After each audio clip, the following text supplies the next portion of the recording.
Who doesn't love Shrek? You know, the story about a lovable ogre trying to reclaim his swamp, which turns into a love story adventure featuring a talking donkey and a whole cast of fairy tale creatures. Well, in today's video, I want you to forget everything you like about Shrek, because today I'm going to be speedrunning whatever the hell this is. So initially I was going to speedrun Shrek 2, but somehow the PC version looked even worse than this game, and while the console version did look a bit better, the problem is the speedrun itself didn't look very fun. But then I remembered Silo Simon, the iCarly 1 speedrun legend, speedran a game called Shrek Extra Large at a GDQ, and I decided I'd also give it a shot. Awesome. You guys ready? Yeah. Awesome. So this is Shrek Extra Large. So what exactly is this game, and why is Shrek Extra Large? Well, this is actually just the first Shrek game that was ever released for the original Xbox, a couple months after the debut of the first movie. Shrek Extra Large is a GameCube port of the game, released a full year after the Xbox version, including various changes, additional levels, and some quality of life updates that I'll get into a bit later.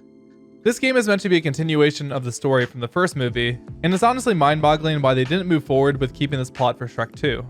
You see, Shrek wakes up one morning to notice that Fiona isn't there anymore, and she was replaced by a goblin. Then a sorcerer named Merlin appears out of nowhere, who had his henchmen kidnap the princess during the night. The only way he's willing to free Fiona is if we defeat the Ice Queen, who casted a spell locking Merlin in his castle and stole his crystal ball, the main source of his powers. But before making my way to the Ice Queen, I'll first need to get through the tutorial, which is a good spot to go over some of the general mechanics. Right away you'll notice that Shrek moves extremely fast. Believe it or not, this is actually his nerfed run speed, as in the original Xbox game, he used to move so fast that the camera couldn't even keep up with him. Shrek also has a really powerful wall jump that can be done off most walls and sends him a pretty good amount of distance while not losing too much speed. As for combat, Shrek has a punch, a kick, and a grab. Punches and kicks seem like they can just be used interchangeably. Kicks are slightly quicker, while punches seem to have a larger hitbox. But I'm not gonna lie to you, I didn't actually look into the frame data and hitboxes for this game, so I just pretty much stick with kicking everything. Kicking? Oh, I want to do some kicking! Lastly are the fart and burp mechanics. For those who aren't aware, GameCube triggers have both an analog and digital input. The analog input occurs by simply pressing the trigger, and the digital input is a little click you hear when pressing the trigger fully down. By using the analog input will cause Shrek to let out some gas, which can be used to stun enemies, and then the digital input will cause him to burp. The burp on its own does nothing other than plays a sound effect, but with a red chili gives Shrek the ability to breathe fire. The most fun part about these mechanics is using them together to create a fart explosion, which can be used to destroy objects, but more importantly for the speedrun, will stack momentum when Shrek jumps, allowing for some incredible fart boosts I'll be using later on. And that's pretty much it for mechanics. Upon leaving the tutorial area, I'll be transported to the world map. All of the levels are blocked off from each other and have to be unlocked in sequential order. Well, unless you plan on running the any percent category. By picking up a chicken and jumping around the corner of the map will sometimes allow Shrek to clip through the barrier, making the any percent speedrun only a couple minutes long. Nobody really knows how to perform this trick consistently, and the category is kind of lame, so I'll just be sticking to the no early levels category instead. So for the first level, we'll be entering the Forbidden Forest, where we're met with Little Red. In order to unlock each section of the map, we have to complete a series of good deeds in order to move on, and in this case, I'm not able to get to the next level Sweetsville until I find Red's basket full of candy. One thing you'll notice while running from location to location is I'll often switch to first person mode to give myself better control of Shrek's movement to perfectly cut corners and reduce lag. After making my way to the other side of the forest, I can do a wall jump off this branch to skip to the other side of the river to knock down a tree. Afterwards, I'll talk to some extremely creepy looking versions of Hansel and Gretel and lead them across the tree to a gingerbread house. Once I get them to the house, I unlock an onion of greater gas, which is a temporary upgrade to the fart explosion that allows Shrek to destroy objects he otherwise wouldn't be able to get through, and I can use it to destroy the door to the vault Little Red's basket is in. So it's worth mentioning that the original Shrek game didn't even have the Forbidden Forest as an unlockable level. Yet somehow the speedrun is several minutes faster than the Xbox version. This is because there are two collectible objects in each level, which are hidden eggs and evil fairies. The eggs are always in the same locations, usually just out of reach, requiring precise jumps to reach, and the evil fairies that fly around each level are pretty random to find. In the original game, these were required for level completion, but luckily in Extra Large, I can ignore them. But the biggest reason the Xbox game is so much slower is because after completing each objective, you get sent back to the world map, whereas in the GameCube game, you can stay within the level each time and complete multiple objectives at the same time. Moving on in the Forbidden Forest, after grabbing Red's basket, I then have to pick up her candy lying around the level. After picking up 2 pieces, I'll head back to the tree houses. There are a couple skips I'll be doing to speed things up, including this jump right here that not even the world record holder performs because it's so inconsistent. and especially because of how laggy the game is on console compared to emulator. After collecting the final piece of candy, I'll then move on to Mother Goose Land. For my first task, I'll kick these eggs up into a goose nest. By pressing kick quickly after jumping allows me to kick objects slightly further, which is way more strict than it looks. The most important egg to get into the nest is this last one, so that I'm closer to the hallway for the next task. Next, I need to help Bo Peep corral her sheep. This section is extremely RNG dependent based on where the sheep move after the level loads, and can easily force a reset if a sheep gets trapped in certain objects. In this run I got decent RNG, with most of them chilling on the snow pile. For the last two tasks, I need to hit the clock and turn the level to nighttime. First I'll head over to the bell towers, and wall jump off them 6 times to wake the guards up, and then while the timer is still active, run to the other side of the level, punch a dancing cow in the face, and then fart on it. Anyways, following Mother Goose Land, Shrek learns a new ability, which is the Super Punch. While it does need to be charged up for a few seconds before using, it instantly knocks out enemies, which will be useful in the upcoming level Sweetsville. In this level, I first need to run over to this vandal and let him throw a rock at me to start the first task of throwing 3 vandals in these tubes. I'm waiting, old man. After throwing the first one in, I'll head down the waterfall, charge up a Super Punch, and knock out one of the workers. Whenever one of the workers is unconscious, the rest will run over to help them out. This helps me with the next task where I have to kick this machine to fix it and prevent the workers from breaking it again for 30 seconds. While waiting for the timer to finish, I'll throw more vandals into the tubes and head to the upper section for the boss fight against Frankendrop. This boss fight is a major reset point for the run because it's one of the very few times you can actually game over. Basically, I'll just spam kick while standing next to him, hoping to hit him out of the ring, which I have to do 3 times, and hope I don't take too much damage. Normally I'd just be able to use a Super Punch to knock him out much more easily, but if I do so, it would knock him unconscious, making me lose out on a lot of time. So I only end up using the Super Punch for the final round. After finishing this fight, I'll throw the final vandal in the tube, So I missed. jump down and punch another worker if they're nearby, and then hit 5 whistles, hoping that none of the workers fix them by the time I hit the last, and that's the end of this level. Now I'll be heading into the headquarters of the Ice Queen, which for some reason is in the sewers. My first mission is to melt all of the ice cream guards to help out the engineers. There are a handful of chili peppers located around the level I can use for the fire abilities, or I can pick the guards up and throw them into torches to save time, but this is a bit more risky, especially if I take too much damage. While taking care of the guards, I'll also preemptively start moving the workers into their stations so that whenever I start that task, it will already be mostly completed. Once all of the guards are flamed, I'll backtrack through the rest of the level and make sure all of the workers are in their stations. Like most of this game, placing the workers in their stations and having them actually register is an absolute nightmare and can even lose runs if you leave before the game registers them. Once they're all in their stations, I then have to go through the level and open up some valves. For the first valve, I'll actually start running in the opposite direction towards the last valve you're supposed to open, which is a lot faster. After kicking it, I'll get reset back to the first valve and use a fart boost jump to reach it. After hitting the rest of the valves, a vault will open, leading to the Ice Queen's lair. This boss fight is pretty underwhelming. I just have to dodge shots out of her cannon and land 3 fart explosions on her. There's a difficult tech I can do here to input farts at a certain rhythm so that I can use the lingering fire from the previous explosion and continue chaining them together. After this boss fight, I'll learn another ability called the belly flop, which you can use to slam into enemies. Not sure why you would ever do this, to be honest, but it does open up a lot of different platforming capabilities to use the first part of the belly flop to land on ledges you normally wouldn't be able to reach, like grabbing this 4-leaf clover in the mountain level. After grabbing the clover, I'll need to meet with this leprechaun at the top of a mountain.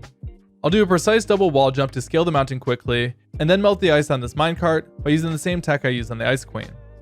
After freeing the minecart and riding on it, Shrek will discover that there's a rainbow with a pot of gold in the distance, which you can literally see from the very start of the level. But of course, I'm not able to reach it early because of invisible walls. And I'm pretty sure the game has a failsafe anyways, that you can't unlock the next level without completing the 4 objectives first. Anyways, after grabbing the pot of gold, of course a giant bird comes out of the sky, grabs the pot, and won't give it back unless I beat the shit out of some gnomes. There's a ton of RNG involved with where these gnomes will be located, and finding them can easily make the difference of 30 seconds on any given run. Anyways, following this level, I'll be moving on to the Crip to obtain some armor that can withstand dragonfire. To do this, I'll have to help the Crip keeper with a handful of tasks. For the first task, I'll have to turn on some music and lead these skeletons away to the church, where we get to watch them do this. Once the skeletons are taken care of, I then have to deal with 4 witches. To do this, I first have to fart on them, and then while they're stunned, punch them in the face. Yeah, I don't even know what this game is anymore. Anyways, doing a full 180 fart no scope on a moving target is pretty difficult, so I'll try to get the witches trapped on the walls to make it a bit easier. After helping the crypt keeper with these tasks, I'll get transported deep into the crypt near the armor, but blocked by a spider, with a Jamaican accent. Forget it, man. My kids are out running in your wicked cemetery, and I'm not moving an inch until they've all come back to mama. That's it! I give up! In order to progress, I'll have to collect her children located around the level.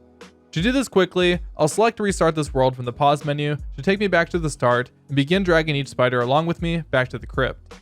Once I get them together and finally get into the crypt, I finally find the armor. But of course, there needs to be a fourth task in this level, so why not go around disturbing some bats?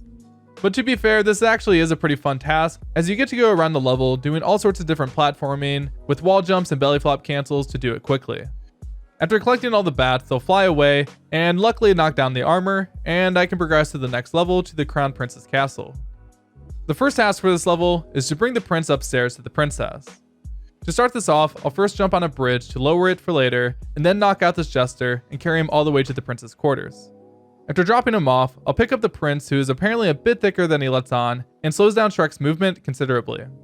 To deal with this, if I spam the grab button, I can pick up the prince as I release him from my hands to be able to move at full speed while carrying him, and also be able to avoid the guards as they only chase after Shrek while the prince is being carried. The only problem with this trick is you have to mash fast. Like, really fast. And even if your mashing is on point, it still seems pretty difficult to control, especially while moving up staircases. Anyways, after returning him to the princess, the prince orders Shrek to lock up the prison keeper. To do this part quickly, I'll pick up the prison keeper, and if I press throw instantly afterwards, I'll be able to pull off the throw before he has a chance to hurt me. Once he's in the cell, I need to go to the other 3 cells and free all 4 of the prisoners by kicking them out of the window. Afterwards, I'll knock out the remaining jester and run him all the way back to the prince's throne room. For the final task, I'll grab a chili pepper and then do a fart explosion on each jester to entertain the prince, ideally getting all 3 in one blow. Next up is the second to last level, Blue Dragon Castle. This level easily has the most difficult platforming in the entire game. The first 3 tasks can all be started and completed from the get-go, so I'll be multitasking them as I run through the level. I first start by grabbing a knight from the start of the level and lead the baby dragon to this pool. After getting the first dragon in, I'll toss the knight over the ledge and use him to lead the second dragon. A small optimization I can do here is throw the knight past the pool and hope that it leads the dragon into it. Next, I'll head over to the castle and grab the third dragon. While I lead this dragon through the level, I'll also grab a chili pepper so that I can light the first of 5 torches. Afterwards, I'll run back down and get the last dragon into the pool. Then I'll head to the torch in the square, do a precise belly flop to land on the ledge, light the torch, and then while still retaining the fire abilities, run all the way to the torch in the dried up moat with barely enough time left. Afterwards, I'll start collecting the fish located in the moat and start moving them closer to the same pool I put the baby dragons in. The fish are really slippery and will drop out of Shrek's hands occasionally. But if I listen for the audio cue of him dropping the fish, I can pick them back up instantly while maintaining good speed. I'll kick them up onto the upper section and deal with them after I finish the rest of the torches.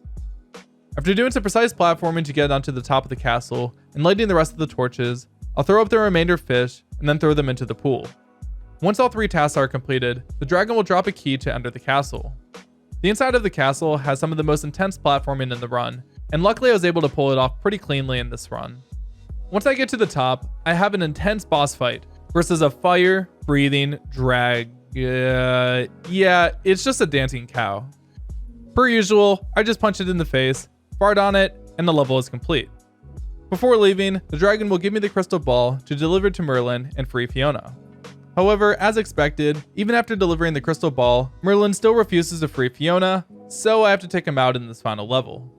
To do this, I'll need to use these walking explosives to blast through 3 doors. This is easier said than done though, as Merlin's guards are covered in flames, and will blow up the explosives at the slightest touch, or with projectiles, making the second door extremely difficult with having such a narrow hallway to move through. After getting through the second door, if I veer to the left and climb upwards, I'll find an onion of greater power, giving me the ability to blow through the doors myself with a fart explosion.